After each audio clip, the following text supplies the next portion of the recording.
Halo sahabat Sonora dan Smart Listeners, kami mahasiswa UIN Sunan Kalijaga Yogyakarta, Fakultas Dakwah dan Komunikasi, Program Studi Komunikasi dan Penyiaran Islam akan menghadirkan beberapa profil UMKM dan industri kreatif yang ada di Yogyakarta. Saat ini saya Arin sudah bersama dengan Agil Alfian. panggilannya siapa Mas? Agil. Mas Agil, selaku pemilik dan pengelola Ya, benar. UMKM dan industri kreatif Kembang Jati Art House. Apa Ya. kabar Mas Agil? Saya Hai, alhamdulillah. Oh ya Mas Agil, mungkin ini ya, sebelumnya Kembang Jati Art House itu apa sih Mas? ya kalau sebelum terbentuknya Kembang Jati Art House ini masih tanah. Iya, Nah, iya tanah. kalau setelah dibangun ruangan ini menjadi wadah untuk berkesenian di daerah istimewa Yogyakarta ini. Jadi setiap seniman yang datang ke Kembang Jati Art House biasanya melakukan aktivitas seni, biasanya berupa pameran, workshop, dan sebagainya lah. Pokoknya di ranah seninya. Oh begitu. Lalu kenapa sih didirikan Kembang Jati Art House ini Mas?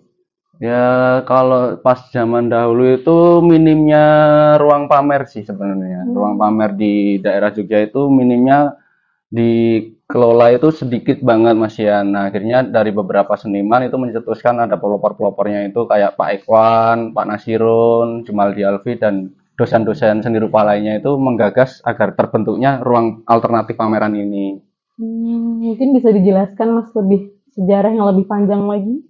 Sebelum Biasanya kan minta sejarah singkat nih, Oh, saya iya. minta sejarah yang panjang. Kalau itu pakai ini aja. Ya, boleh.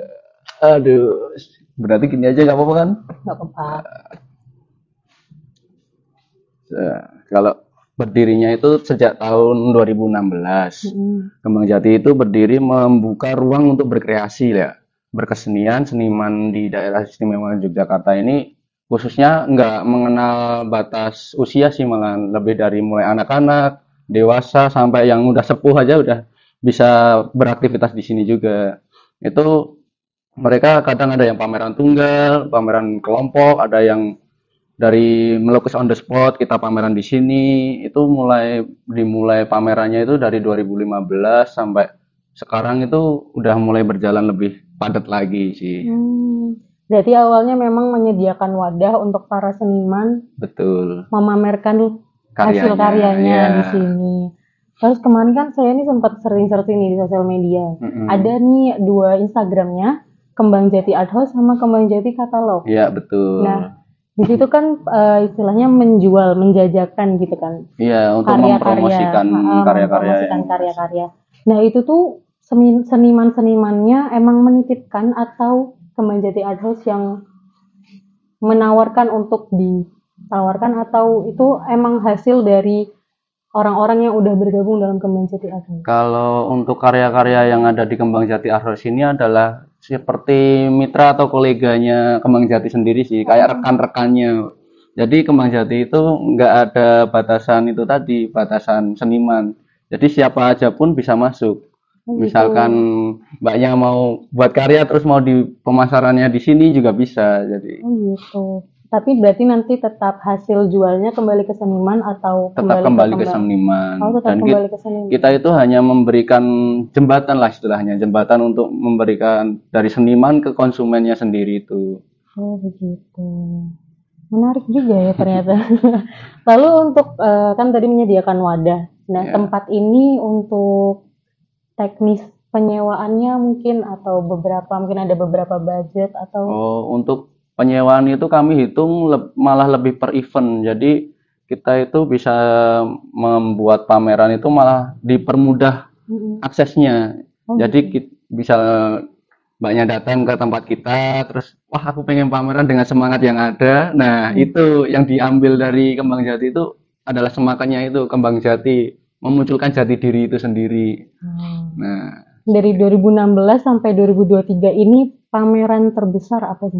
Kalau untuk pameran terbesar itu di 2000 malah pas Covid. Malah pas Covid itu seniman-seniman kan mikirnya wah nggak bisa gerak kemana-mana, tapi di rumah itu mereka tetap berkarya. Dan akhirnya tercetuslah pas ada arus Arjok itu, kita ada berapa ya, 20 lebih seniman itu bikin pameran di sini. Itu ada yang dari seniman-seniman besar, seniman menengah, terus ada yang anak-anak itu pameran di sini, terus ya membludak. Akhirnya sangat effort sekali untuk membuat pameran di sini itu. Iya, dari berbagai kalangan ya Mas Nah, ya. betul. Yang paling unik tuh yang nggak disangka-sangka kalangan apa sih Mas yang mengadakan pameran di sini? Ya, ada yang dari ibu-ibu juga Ibu-ibu. ada, terus ada yang dari anak-anak, terus ada yang kelompok-kelompok apa ya, lukis on the spot gitu. Mereka melukis di jalan, melukis di pantai dan sebagainya. Mereka mengeluarkan karyanya di sini. Seperti itu. Kadang ada acara 17-an juga dipakai di sini, terus ada yang lainnya gitu. juga. Selain untuk tempat pameran, kira-kira boleh nggak sih Mas Kembang Jati Art di sini? Kalau untuk selain pameran sangat dibolehkan. Contohnya seperti workshop cukil, terus workshop batik dan sebagainya. Ada yang kemarin ini sudah mulai berjalan itu workshop cukil. Terus besok ini ada yang workshop kayak apa ya istilahnya yang di daun dibikin kayak batik gitu ya, kayak gitu. Ada juga besok. Workshop cukil itu apa nih? Itu kayak istilahnya dari grafis. Jadi mereka bikin cetakan itu dari hardboard, terus dibikin kayak teknik cukil dalam, ada yang teknik tinggi juga, ada beda-beda kan. Nah itu dibikin ada beberapa seniman ya, 4 kalau nggak salah. Itu bikin gitu, terus kita pakai tinta, itu bisa di kayak istilahnya nyablon lah. Nyablon itu kita tempel di kaos, di kertas dan sebagainya. Kalau zaman dahulu itu teknik cukil itu dipakai buat bikin poster aktivis gitu loh.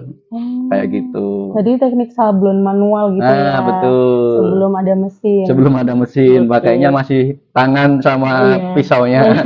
Langsung ditempel. Iya.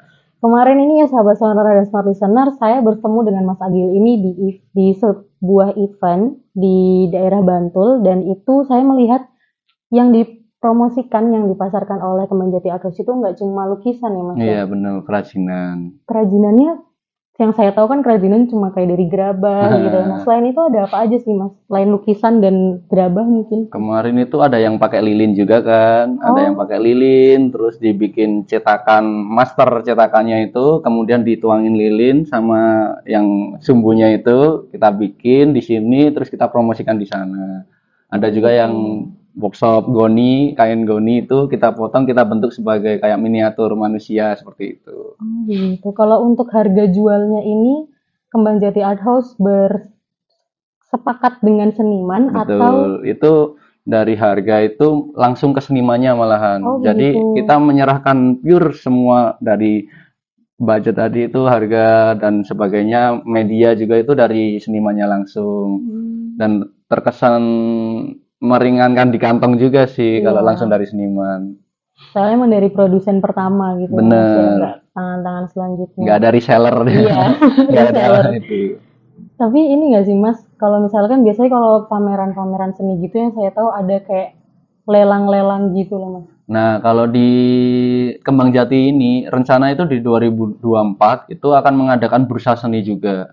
Bursa seni itu akan memunculkan karya-karya yang harganya pas di kantong, jadi ukuran juga pas, istilahnya ngangkring itu yang seperti kemarin itu, ngangkring lukisan, ngangkring bahan kerajinan seperti itu. Dan hasil karya dari para seniman-seniman. Iya, Kembang Jati. Begitu. Jadi begitu sahabat sonora dan smart listeners, jika sahabat sonora ingin melakukan pameran mungkin gitu ya Mas ya, bisa menghubungi Kembang Jati Art House, karena selain sebagai wadah untuk mengadakan pameran dari para seniman, Kembang Jati Art House juga memasarkan dan menjajakan hasil karya dari para seniman yang hasilnya kembali ke seniman lagi. Mungkin itu saja dari Arin. Selanjutnya ada rekan saya Nafi yang sudah bersama dengan pemilik UMKM dan industri kreatif Kipoto Yogyakarta. Silakan rekan Nafi. Terima kasih rekan Arin. Sekarang saya Nafi berada di Batik Harjuno. Bersama dengan Ibu Aisyah selaku pemilik dari Batik Harjuno ini. Halo, selamat siang Bu. Selamat siang. Gimana kabarnya Ibu? Alhamdulillah sehat. Oke, mungkin hari ini kita akan berbincang-bincang mengenai usahanya Ibu ya. Oh iya. Nah, dari awal kita tahu ini Harjuno Bu ya. Mungkin kalau saya orang awam nggak tahu kenapa Ibu memilih nama Harjuno ini. Mungkin bisa dijelaskan? Baik. Jadi Harjuno itu nama suami saya. Ya Bapak Harjuno. Beliau selain dari itu kan Harjuno itu tokoh pewayangan ya Mas ya. Arjuno Wiwoho namanya. Harjuno Wiwoho kebetulan. Nah itu kenapa saya pakai nama Harjuno, pertama memang itu ada sangkut pautnya dengan tokoh pewayangan, itu kan identik dengan batik gitu. Nah kemudian kenapa, karena suami saya kan tokoh masyarakat Lurah Sardono gitu. Dan insya Allah saya yakin memang beliau dicintai banyak masyarakat di Sardono ini, insya Allah ya. Nah itu makanya saya menggunakan nama beliau supaya nanti suatu saat ketika beliau sudah tidak menjabat sebagai lurah, itu nanti masyarakat bisa menggunakan batik ini gitu lah untuk mengobati rasa kangen mungkin kayak gitu. Tetapi di samping itu walaupun harapannya pun juga di luar masyarakat Sardono juga menggunakan batik ini karena di Sardono itu baru satu-satunya batik tulis yang ada di sini di Sardono ini. Ya. Kalau boleh tahu, ini batik Harjuno ini udah berapa lama ya, Bu? Oh, baru. Iya, karena pelatihannya kebetulan di sini dan waktu itu saya jadi pendamping. Jadi saya waktu itu lihat prosesnya karena kebetulan batik itu kan warisan budaya dunia, sudah diakui sama UNESCO tahun 2009 kan ya, 2 Oktober, dan sudah ditetapkan pemerintah sebagai hari nasional, hari batik nasional. Setiap Oktober kan selama bulan Oktober itu kan instansi-instansi juga dianjurkan untuk memakai batik kan waktu itu, dan baru selesai Oktober kemarin juga sudah menggunakan selama 1 bulan full itu pakai batik. Bahkan setiap bulan Oktober itu kan diharuskan memakai batik semua instansi ya selama 1 bulan full. Nah kebetulan batik ini juga baru berdiri Oktober tahun lalu. Jadi waktu itu ada untuk khusus perayaan Hari Batik itu ada pelatihan dari dinas Mas, dinas perindustrian ke sini itu untuk masyarakat warga Sardono. Kebetulan ada beberapa peserta pelatihan 20 orang pelatihan di sini, jadi saya menyaksikan sendiri akhirnya bisa apa yang mereka buat mulai dari proses mencanting, mencelup, kemudian lorot kayak gitu. Ada kelompoknya juga sampai sekarang masih ada. Nah, tadi Ibu membahas tentang ada kelompok atau yang pribadi gitu, Bu. Yeah. Nah, cara membedakan nih, Bu, antara batik Harjuno ini dengan batik yang lain apa sih, Bu? Terutama di proses produksi ya, Mas ya. Iya. Jadi memang banyak yang produksinya pun sama, tetapi di wilayah Sardono ini baru memang satu-satunya batik Harjuno ini yang ada. Sardono Harjo itu kan kelurahan ya. Dan untuk menekuni batik itu memang katanya sih saya dengar sulit gitu ya. Ya karena kalau saya sendiri memang saya akui juga sulit, tapi kan ini warisan budaya. Jadi eman-eman kalau saya sudah tahu proses bikinnya tetapi saya tidak meneruskan itu sayang gitu loh. Jadi untuk membedakan ini kalau batik itu kan dibedakan menjadi 3. Ada batik tulis, batik cap, sama batik printing. Kalau di sini tulis sama cap. Ya, kalau cap itu seperti ini. Jadi dia sudah tinggal ngecap, ada sebagai pengganti canting yaitu tembaga, bahannya tembaga. Tetapi kalau tulis ada lagi yang tulis seperti ini full gambar tangan. Ya, ini full gambar tangan, jadi tidak ada capnya, gambar tangan langsung canting gitu ya. Nah, untuk membedakan antara cap dengan gambar tangan itu biasanya ini Mas. Kalau cap itu tidak ada yang sebesar ini, tidak ada yang lebih dari 17 cm, nggak ada yang jadi lebih kecil-kecil ya. Paling 17 cm itu. Kalau ini kan besar ya gambar macan. Nah ini tulis gitu. Itu bedanya dengan yang batik lain. Mungkin kalau yang di wilayah lain pun sama, ada cap, ada tulis. Seperti itu. Cuma di Sardono memang baru satu ini yang membatik tulis gitu. Oke, begitu sahabat Sonora. Luar biasa cara kita sekarang tahu ya bagaimana membedakan batik tulis dengan batik cap gitu. Nah, mungkin Ibu ingin berawal memulai bisnis ini itu karena memiliki dasarnya atau memang melihat pasar yang kayaknya batik ini bagus untuk dibuat gitu, Bu? Pertama memang saya punya dasar ya Mas ya. Tadi sudah saya katakan bahwa kalau saya tahu ilmunya kenapa tidak saya teruskan ya kan. Itu sayang sekali. Kedua, selain itu juga saya pengen meningkatkan perekonomian keluarga masyarakat yang bisa membantu saya nantinya. Kalau insya Allah batik ini nanti besar, saya juga pasti butuh orang-orang sekitar untuk membantu. Seperti itu. Oke. Nah, Bu, kalau misalnya untuk anak-anak muda nih, Bu, gimana sih cara menarik mereka tuh biar tertarik dengan batik gitu? Oh gitu. Jadi kami juga selain membuat sendiri atau produk sendiri, itu kami juga ada paket di situ edukasi wisata ya, wisata edukasi maksudnya. Iya. Ya, jadi kenapa ada wisata edukasi, apalagi itu batik. Kalau batik itu zaman dulu itu yang tahu prosesnya tuh hanya wilayah kerajaan, Mas. Dan juragannya aja. Tapi sekarang kan malah justru banyak yang untuk menggunakan batik itu sebagai wisata edukasi. Walaupun itu hanya mewarnai, kemudian cuma mencanting namanya sendiri. Jadi untuk menarik anak-anak muda itu biasanya kami ikutnya di fashion show, Mas. Ya, fashion show itu kan biasanya yang model bajunya kan yang unik-unik gitu. Nah, saya menarik anak-anak muda, bahkan itu mungkin ponakan saya, kebetulan ada yang dia punya teman-teman model, itu saya bikinkan baju semenarik mungkin supaya dia tertarik menggunakan batik. Oh, ternyata batik bisa dibikin model yang fashionable, yang bagus seperti ini, yang cocok itu. Akhirnya dia bisa jadi tertarik dengan batik. Mungkin gitu ya, sahabat Sonora. Seperti yang kita lihat sekarang, baju yang Ibu Aisyah gunakan ini juga fashionable banget ya. Ini juga waktu itu pernah dipakai fashion show. Nah, mungkin untuk selanjutnya pemasarannya gimana ya Bu? Pemasaran ini? Untuk saat ini sementara kami menggunakan medsos Instagram sama WA. Ya. Baru itu sih Mas. Jadi kalau terutama di WA, yang penting kita pemasaran itu konsisten ya.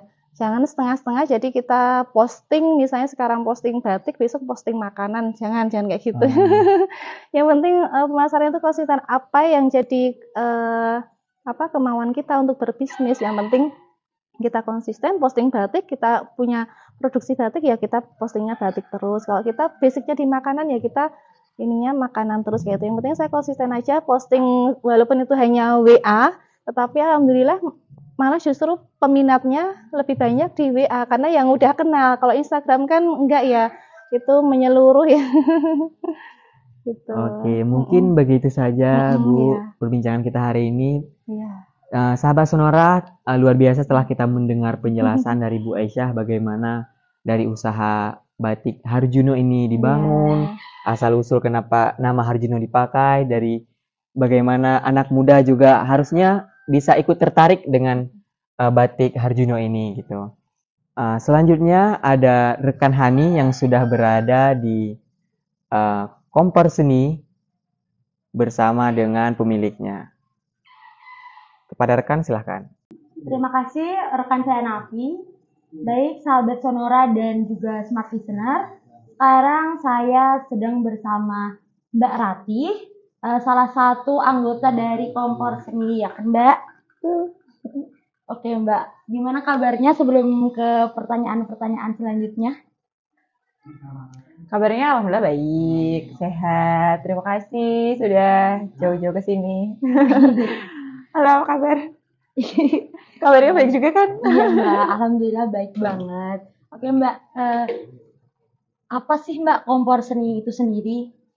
Kompor seni itu sebenarnya komunitas yang kita bangun berawal dari kita teman satu angkatan di Institut Seni Indonesia Yogyakarta. Kami teman-teman dari Fakultas Seni Rupa yang dimana kita ber-12 ini beda-beda jurusan. Ada yang dari seni murni, kalau seni murni ada yang dari lukis, ada dari patung, sama seni grafis murni. Kemudian dari kriya itu aku sendiri itu dari kriya tekstil, ada kemudian dari desain itu ada desain interior sama desain komunikasi visual gitu. Dari ber-12 ini kita dari ketiga prodi tadi.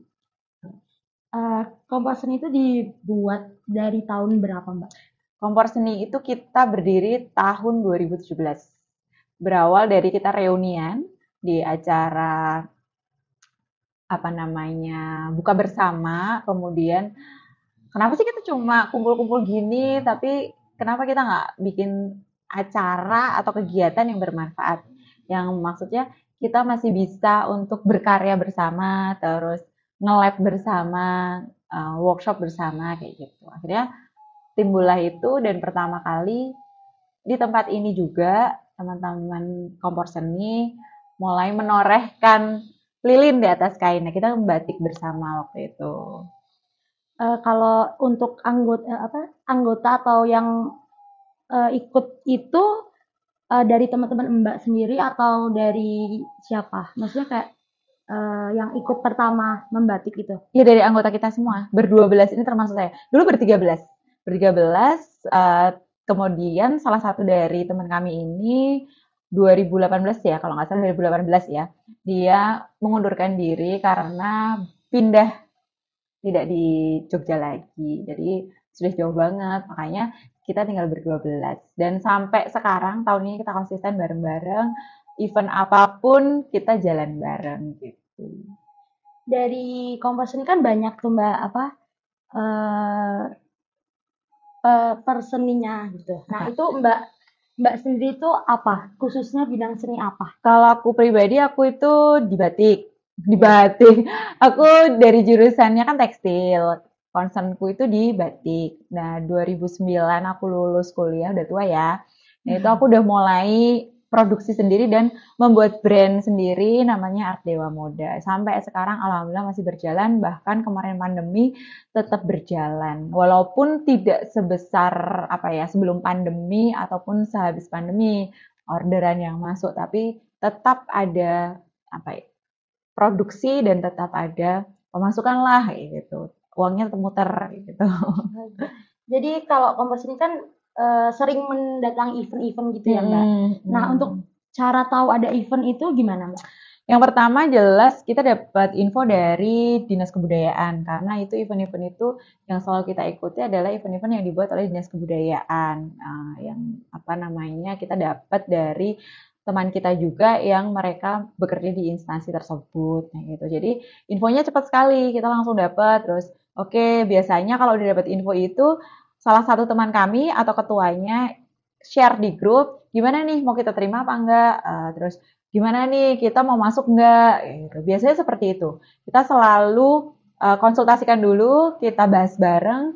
Ketika kita ada polling dari 12 ini, yang bisa siapa, yang enggak siapa. Jadi kita tidak akan memaksa mereka. Kalau bisa, ayo. Kalau enggak apa-apa. Yang enggak bisa berapa orang, kayak gitu. Jadi kita bertanggung jawab gitu loh.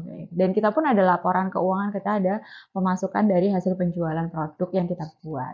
Gitu. Nah, untuk pemasaran produk-produknya itu gimana caranya? Kalau pemasaran produk, kita ada Instagram namanya @komporseni_komporseni.id gitu. Itu lewat Instagram. Kemudian kebetulan saya juga punya Instagram sendiri, teman-teman juga punya sosial media sendiri. Jadi kita juga sering share gitu. Jadi posting-posting di Instagram kayak masing-masing ataupun sosial media yang lain kayak gitu. Untuk pemasarannya sendiri lokal atau udah sampai luar negeri atau sudah sampai luar negeri. Alhamdulillah 2017. Nah, ini cerita di awal nih. 2017 setelah kita berdiri, kita udah menganggap kami ini udah kokoh gitu ya, si Kompor Seni ini. 2017 saya ketemu salah satu pemilik galeri di Singapura. Kebetulan dia sebenarnya orang Bali, tapi yang sudah besar sampai sekarang tuh dia di Singapura. Kebetulan memberikan penawaran untuk mau nggak kamu ngisi workshop di Singapura, workshop batik. Nah, kebetulan aku belum pernah ke luar negeri ya waktu itu. Terus aku konsultasikan ke teman-teman, gimana nih? Ada beberapa teman kami yang sudah keliling Eropa kan, karena memang dia residensi kayak gitu. Terus nggak apa-apa, terima aja. Kalau kamu sanggup, ayo terima. Siapa lagi? Terus jelas kalau ngisi workshop dan pameran aku nggak mungkin sendiri. Aku harus bawa tim gitu. Akhirnya kami bertiga berangkat ke sana, ke Singapura. Itu undangan pertama kali di tahun 2017. Kami ke sana ngisi workshop batik. kebetulan batik yang kita angkat adalah batik simbut, yaitu batik yang dibuat dari tepung beras ketan. Kayak gitu. Perintangnya bukan lilin atau wax atau malam, tapi perintangnya adalah si beras ketan itu tadi yang dibuat bubur. Gitu. Terus kita pameran juga di Capitol Plaza. Gitu. Capitol Plaza itu di mana? Mall di Singapura. Di sana terlalu banyak mall, jadi event-event seperti itu tuh di sana banyak sekali kayak gitu. Bahkan talent-talentnya, tenan-tenannya tuh kebanyakan dari Indonesia. Terus untuk apa namanya Mbak? Kan dari awal sampai sekarang kan pasti ada hambatan atau struggle-nya kan. Nah itu apa salah satu aja di hambatannya? Kalau kemarin pas pandemi itu kita nggak ada kegiatan sama sekali. Ya beberapa teman kami kan memang seniman ya, pure seniman. Akhirnya tuh kita kayak nggak ada kegiatan, nggak ada apa-apa. Terus ya kita bikin challenge nih dengan teman-teman. Ayo apa namanya, kita skate bersama tapi dari rumah masing-masing, kemudian kita posting, kita ini dengan hashtag challenge apa waktu itu apa sih namanya, aku lupa deh, pokoknya di situ tuh daripada kita gabut gitu loh, kita ngapain di rumah kayak gitu, kita bikin challenge itu dan itu berjalan, karya-karya kita tuh semakin banyak. Terus kita juga mengadakan apa namanya, membantu teman yang mereka benar-benar selama pandemi tidak mendapatkan penghasilan. Kebetulan kami mendapatkan dana hibah yang bisa kita sumbangkan kembali ke teman-teman seniman yang lain. Kayak gitu. Mungkin terakhir ya Mbak, apa sih harapan atau saran deh atau semangat buat seniman-seniman yang ada di Indonesia? Karena kami juga belum seniman yang lawas ya. Harapannya seniman itu tetap solid, apapun memberikan contoh atau memberikan contoh yang baik tentunya, memberikan kalau aku sih gini, inovasi baru dalam dunia seni, pembaruan dalam dunia seni, baik itu karya-karyanya, gebrakan-gebrakannya, kayak gitu sih. Terutama untuk seniman-seniman muda, calon-calon seniman harus lebih banyak berkreasi, mengeksplor apapun yang ada di sekitar kita untuk dijadikan sebuah karya seni. Iya, mungkin itu saja Mbak yang bisa saya tanyakan dan juga Mbak jawab. Terima kasih banyak atas waktunya. Sama-sama. Semoga jawaban ini sangat membantu ya. Pasti Mbak. Baik sahabat Sonora dan Smart Listener, segitu saja perbincangan saya dengan Mbak Ratih. Kemudian akan diteruskan oleh rekan saya, Fatah. Terima kasih rekan saya Hani. Baik sahabat Sonora dan Smart Listener, kali ini saya sedang bersama owner dari Super Kinclong, Ibu Lina. Halo Ibu Lina. Selamat pagi Ibu. Bagaimana kabarnya Ibu? Alhamdulillah baik. Olah, Ibu, Super Kinclong, kalau boleh tahu ini Ibu, sudah berdiri sejak kapan sih Ibu? Bisa dijelaskan sejarahnya seperti apa? Mas, kebetulan Super Kinclong itu sudah ada sejak tahun 2019. Munculnya ya. Adanya Super Kinclong itu terinspirasi ketika kita mempunyai sebuah usaha. Kebetulan kita buka usaha di bidang laundry.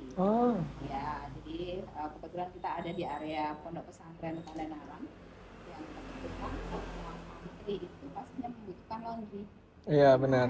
Inspirasi utamanya dari ketika kita punya usaha laundry pastinya untuk menekan semua biaya operasional dan kos, pastinya kita harus bisa memproduksi sabun yang kita pakai. Awalnya dari situ. Kemudian kita belajar gimana caranya untuk bisa memproduksi sabun. Ya, akhirnya kita belajar dan akhirnya kita bisa kebetulan dari tempat bisa berproduksi. Akhirnya kita kembangkan untuk membuka kegiatan pelatihan sabun. Yang sering kita lakukan itu kegiatan pelatihan pembuatan sabun di area Jogja. Oh, berarti sering mengadakan pelatihan sabun Ibu? Sering, kita sering melakukan kegiatan pembuatan sabun baik di komunitas tingkat desa maupun tingkat kabupaten. Baik. dari cerita tadi kan bermula membukanya laundry Bu ya. Terus tercetuslah untuk membuat sabun. Mungkin selain sabun tuh apa lagi Bu di dalam Super Kinclong ini? Pastinya ada rentetannya ya. Kita memproduksi semua jenis untuk kebersihan rumah, home care ya. Jadi dari sabun cuci piring, dari sabun cuci baju, dari pel lantai, pembersih kerak lantai, pewangi laundry, buat kantor, kita semua ada. Sampai kita bikin parfum yang terakhir kita launching baru beberapa bulan yang lalu itu parfum buat hijab. Oh, saya baru tahu kalau ada parfum buat hijab. Ya. Berarti di Super Kinclong ini lengkap Bu ya? Bukan hanya dari sabun tapi pewangi juga. Pastinya kita harus terus berinovasi Mas. Iya benar Bu. Pelaku usaha itu harus terus berkreasi dan berinovasi. Kemudian nggak bisa harus stuck di situ aja. Iya benar-benar. Biar ngikutin perkembangan pasar. Siap. Dari Super Kinclong ini Bu, mungkin pengirimannya kemana aja sih Bu produk-produknya? Kalau untuk pendistribusian yang fokus ada di Jogja. Maksudnya kalau di luar kota kita biasanya dalam bentuk bahan. Jadi bahan yang sudah kita siapkan dengan komposisi yang pas, baru kita kirim ke luar kota. Di Batam sudah ada, di Kalimantan sudah ada, di Bandung sudah ada, Jakarta. Berarti bahkan sampai di luar Jawa Bu ya pengirimannya? Iya. Wah keren sekali. Oke, baik Ibu. Untuk pembuatannya sendiri Bu, ini berarti di dalam rumah atau kita punya seperti apa? tempat produksi ya, pastinya di rumah sendiri ya. Tapi karena ini masih tarafnya masih bisa Bimo, tapi kita sudah bisa untuk maju. Jadi pastinya ada tempat produksi sendiri. Mungkin untuk karyawannya sudah ada berapa banyak Bu? Baru ada 3. Baru ada 3 tapi udah sebesar ini Bu ya? Ya. Udah, karena memang target kita sebenarnya di trainernya, di pelatihan. Oh gitu. Mungkin untuk apa ya bahan-bahan nih Bu. Ini kan bisa dibilangkan produk rumahan nih Bu ya. Mungkin sahabat Sonora sama Smart Listener pengen tahu nih bahan-bahannya apa aja sih bahan-bahan basicnya. Mungkin bisa dijelaskan, bisa kita tunjukkan langsung Ibu. Oke, boleh. Ke sana. Siap. Jadi untuk bahan-bahan yang kita pakai itu bahan-bahan yang ramah lingkungan ya, pastinya bahan kimia tapi yang ramah lingkungan. Jadi tidak akan berpengaruh dengan lingkungan, tidak membuat polusi. Jadi tidak akan membuat polusi lingkungan baik saat proses pembuatan maupun limbahnya. Jadi kita sebenarnya nggak ada limbah sebenarnya. Jadi bahan dasar untuk pembuatan sabun itu basicnya itu pastinya Texafon. Terus ini ada sodium. Ini ada citrit itu untuk ini biar lebih keset gitu ya. Kalau 2 ini bahan dasarnya memang. Jadi ini komponen-komponen tambahannya. Ini biar lebih keset lagi. Ini LSA itu biar kotoran-kotorannya lebih enak lepasnya. Ini LBS-nya biar lebih keset lagi. Terus ini buat pengentalnya. Oh ini pengentalnya. Kalau yang ini terakhir parfum itu sesuai dengan selera. Jadi kita mau pakai parfum apa kan? Parfum itu macamnya banyak sekali ya Mas. Menyesuaikan aja selera. Jadi sebenarnya semua bahan ini sangat simpel dan bisa didapat di toko-toko bahan. Dan tentunya ramah lingkungan Bu ya. Ramah lingkungan pastinya. Oke. Karena itu yang kita utamakan. Siap. Oh seperti itu. Itu tadi kan Bu bahan-bahan basic Bu ya. Salah satunya untuk pembuatan sabun.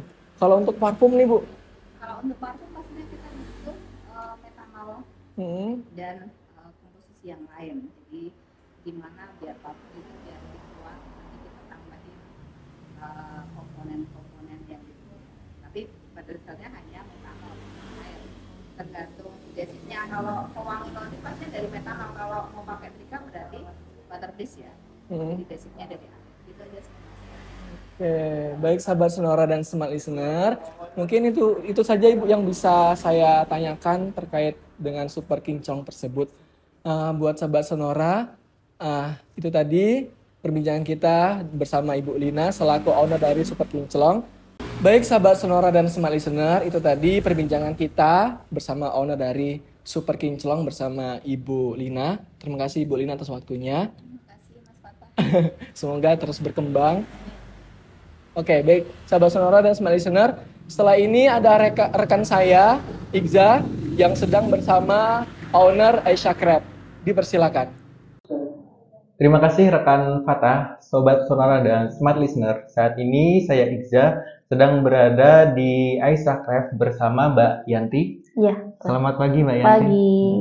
Mbak, boleh tahu nggak sih Aisyah Crab itu apa dan bisa dijelaskan secara singkat tentang usaha yang Mbak geluti saat ini? Oh, baik. Perkenalkan dengan saya Yanti, saya ownernya Aisyah Craft. Aisyah Craft itu sudah berdiri setelah 3 tahun. Kalau tempatnya kita nge-brand Aisyah Craft. Tapi sebelumnya udah sekitar 10 tahun. Cuman kita nge-brand baru 3 tahun ini setelah pandemi. Aisyah Craft itu bergerak di bidang tableware ya, itu alat masak dan juga makan dari kayu sawo. Dan itu finishingnya itu sudah food grade tanpa ada bahan kimia lainnya. Keren banget nih. Tadi kan saya sempat melihat itu nggak hanya dari pohon sawo ya Mbak. Iya, Itu bisa betul. dijelaskan dari pohon apa saja dan mungkin produk yang menggunakan pohon yang jenis apa yang paling banyak digunakan di Aisyah Crab ini. Oke, baik. Kalau yang kita pakai di sini ada yang paling utama itu kayu sawo ya, terus ada juga kayu jati, itu jati perhutani, terus kayu mahoni dan juga kayu pinus. Ada juga ini kayu sonokling. Nah, kayu sonokling itu memang warnanya udah hitam. Tapi yang paling banyak di sini adalah kayu sawo. Kayu sawo. Iya. Nah, itu ada alasan nggak mengapa yang paling banyak digunakan di sini itu kayu sawo gitu? Nah, pertama kayu sawo itu sangat padat. Dia padat teksturnya dan juga lembut. Terus serat kayunya itu dia bagus, halus. Oh, halus. Gitu, iya. Berarti dari segi kualitasnya itu memang sudah paling bagus gitu kan? Iya, paling bagus dan juga paling banyak diminati oleh kaum ibu-ibu. Oh, gitu. begitu. Iya. Mungkin kalau dari cabangnya itu udah ada berapa Mbak untuk Aisyah Crab ini? Kalau cabangnya itu kita ada di 3 tempat. Mungkin tidak bisa saya sebutkan ya kalau galerinya yang lain karena mungkin nanti ada perbedaan di harganya gitu. Berarti tiap daerah itu ada harganya Kalau masing-masing? iya ada harganya masing-masing. Kalau kita produksinya di Singaraja di Oh, di Bali. Singaraja, Iya. Bali. Terus kalau untuk pemesanannya itu emang udah tiap hari produksi atau gimana itu Mbak? Kalau untuk pemesanannya tiap hari produksi. Oh, tiap hari Iya. produksi. Kita produksi itu bisa sampai 1.000 3.000 piece. Ya. Untuk mungkin best sellernya deh Mbak. Di best sellernya di ini kan ada garpu, terus centong nasi, terus ada sumpit. Itu best sellernya apa sih Mbak yang Best paling laris? sellernya itu kita sendok sama spatula. Nah, spatula kayak gini. Dan kita juga bisa dipakai oleh mohon maaf ya anak-anak yang berkebutuhan khusus. Oh, itu untuk apa sih Mbak? Kalau boleh tahu? Nah, kenapa anak berkebutuhan khusus memakai sendok? Mereka itu kan ada yang lagi misalkan diet. Iya. Nah, diet untuk alat makanan dan segala macam, mereka memakai sendok kayu untuk kesehariannya sebagai alat terapi gitu. Oh, begitu. Yang anak-anak autis. Untuk harganya itu yang paling dari yang paling murah sampai yang Harga paling tinggi gitu. paling murah itu 5.000. 5.000. Itu yang jenis seperti apa Mbak produknya? Sendok bumbu. Sendok bumbu. Iya. Yang kecil itu Iya, ya? kecil. Kalau yang ini yang katanya paling laris, garpu dan spatula ini? Kalau yang sendoknya sendiri kita di kisaran harga 13.000, ada yang 15.000 seperti itu. Oh, iya. Terjangkau lah ya. Oh, terjangkau Ya, banget terjangkau. itu. Mungkin boleh dikasih tahu ke pemirsa Sonora dan Smart kalau mau beli produk ini tuh bisa datang ke alamat mana gitu Mbak? Oh iya, kalau teman-teman mau belanja untuk peralatan masak dan makan dari Aisyah Craft bisa langsung datang ke outlet Sukawati di Bau Sasran DN3 816 atau bisa mungkin kunjungi di IG-nya Aisyah Also Jogja. Oh begitu. Mbak, kalau boleh tahu ini kan berdirinya juga sudah cukup lama lah, dibilang lama. Terus udah ada karyawan nggak dari Aisyah Craft ini? Kalau untuk karyawannya kita ada 2 orang. Iya. Tapi kalau misalkan untuk event-event tertentu kan nanti kita kerahkan SPG juga gitu. Nah, itu tadi bahas tentang event. Nah, itu event yang di Utimba itu udah dari lingkup Jogja saja apa udah dari masuk ke ranah daerah lain, Mbak? Sudah di ranah daerah lain. Nah, untuk di yang event-event Jogja ini sudah mungkin di tahun inilah atau di bulan ini udah berapa event yang Mbak ikuti? Untuk bulan ini sudah 3 event. 3 event. 3 event. Terus yang terakhir itu ya yang kemarin ya? Betul, yang terakhir kemarin di Jalan Parangtritis. Oke, untuk event yang akan diikuti lagi nih biar Sobat Sonora dan Smart FM bisa mengunjungi itu ada event yang akan diikuti lagi untuk Aisyah Craft ini? Kita rencana di tanggal 1 dan 2 Desember besok di Taman Pintar. Taman Pintar. Iya. Boleh nanti Sobat Sonora dan Smart FM kalau mau lihat-lihat atau mau beli nih produk-produk yang sangat keren yang berbahan dasar dari kayu sawi ya Mbak. Iya, banyak kayu sawi ini yang tentunya higienis dan tahan lama dan juga tentunya ramah lingkungan nih. Begitu. Mungkin Sobat Sonora itu saja perbincangan singkat saya dengan owner dari Aisyah Craft. Terima kasih banyak Mbak, mohon maaf mengganggu waktunya. Semoga usahanya tetap jaya, sukses dan lancar. Terima kasih. Sobat Sonora dan Smart Listener, itu tadi perbincangan saya dengan Mbak Yanti selaku owner dari Aisyah Craft. Dan perbincangan tadi sekaligus menutup perbincangan kita dengan beberapa UMKM dan industri kreatif di Yogyakarta. Kami, mahasiswa UN Sunan Kalijaga Yogyakarta, Fakultas Dakwah dan Komunikasi, Program Studi Komunikasi dan Penyiaran Islam. Saya Iqza pamit undur diri. Terima kasih atas kebersamaan Anda. UMKM Jogja, Jaya!